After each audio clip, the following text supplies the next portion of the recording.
It's early March and we've had a very, very wet winter. At the moment the garden looking okay because today and yesterday was a dry day, but it's had water standing. Literally we haven't been able to hardly get in because this area here was swamped with water. When it's been dry we try and come out. This is the broad beans. They're looking quite good. I started them off at home and you can see they're pretty big.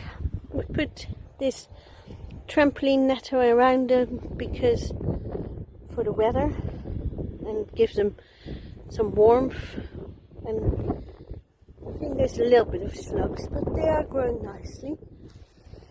Here we've been just putting our own compost on, and the same here. There's our garlic, which is looking quite well. Here it's also been soaking wet. There's my doggy tied up because he's being a pain. Aren't you, Reggie? And here's more broad beans, but I want to show you how wet it is in this area here. You see, it's literally soaking. Anyway, here's more broad beans, and they're looking quite good as well. So overall, I have this. I wonder if we're going to get drought now because we've just had so much rain, like so much rain. I've not known a year like it for quite a while. Anyway, I'll show you now the bottom bit. So this is our compost and you can see the worms in there.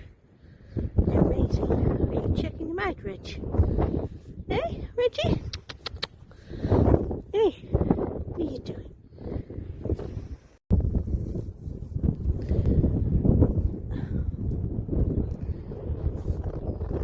This is the compost heaps and you can see how wet it is. And then here I've added a bit of plastic just to kill the weeds off. And here you can see the wetness, and this is the onions. They're looking good. What are you doing, Mark? He's picking the last of the beetroot. And the carrots, last of the carrots, which isn't bad for. Did you hear my squelching? Nice. Here we've got Swiss chard, and there's the last of the beetroot. And then we've got a bit more Swiss chard and purple sprouting, which we've been picking. Look at that. It's beautiful. What are you doing? Nice, Reggie.